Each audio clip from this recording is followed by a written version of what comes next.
యాక్చువల్గా స్టోర్లోకి ఏ జ్యువెలరీ వచ్చినా మాత్రం మీకు చూపించకపోతే దాన్ని జస్టిఫై చేసినట్టే అనిపించదండి నాకు. అందుకే ఈ వీడియో అనమాట. సో మనకి బెంగళూరు నుంచి ఒక కస్టమర్ ఆర్డర్ ఇచ్చారు. వాళ్ళ బాబు కోసం ములతాడనమాట. అంటే యాక్చువల్గా మనము కిడ్స్కి జ్యువెలరీ ఎక్కువ చేయట్లేదు మీరు అని చెప్పేసి కస్టమైజేషన్ చేయించుకున్నారు. ఈ మధ్య ట్రెండింగ్లో ఉంది జిలేబీ నెక్లెస్ అండ్ జిలేబీ హారాలు మీరు చూస్తున్నారు. సో అలాగే మనము జిలేబీ ములతాడు చేసాము.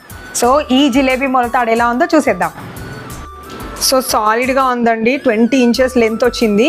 అండ్ సో ప్యాటర్న్ కూడా చూడొచ్చండి, కంప్లీట్ హ్యాండ్ మేడ్ డిజైన్ అనమాట. సో మెషిన్తో ఇలాంటి స్టైల్, ఇలాంటి టెక్స్చర్ ఇదంతా రాదు. అండ్ ఇక్కడ నేను రింగ్స్ హుక్ ఇచ్చాను. అండ్ ఇంకొక స్పెషాలిటీ ఏంటంటే రేపు ఫ్యూచర్లో పిల్లలు పెద్ద అయ్యాక దీన్ని మనము హ్యాపీగా ఇట్లా పెండెంట్స్ లాగా వీటికి అటాచ్ చేసుకొని జిలేబీ నెక్లెస్ని కూడా చేసుకోవచ్చండి మనము, లేదా మినీ హారం కూడా చేయొచ్చు. కావాలంటే ఆ కస్టమైజేషన్ మనమే చేసిస్తాము. మీ దగ్గర ఇలాంటి ప్యాటర్న్ ములతాడు లేదంటే ఇంకేదైనా చైన్స్ ఉన్నా కూడా మనం అలా జిలేబీ స్టైల్లో డిజైన్ చేయొచ్చు. సో ఇలాంటి ఏ కస్టమైజేషన్స్కైనా కేర్ ఆఫ్ అడ్రస్ వచ్చేసి మన అథర్వా జ్యువెల్స్ అండి, KPHBలో. సో వెంటనే వచ్చేయండి, మీకు ఇష్టం ఉన్న డిజైన్ని కస్టమైజ్ చేయించుకోండి. Thank you.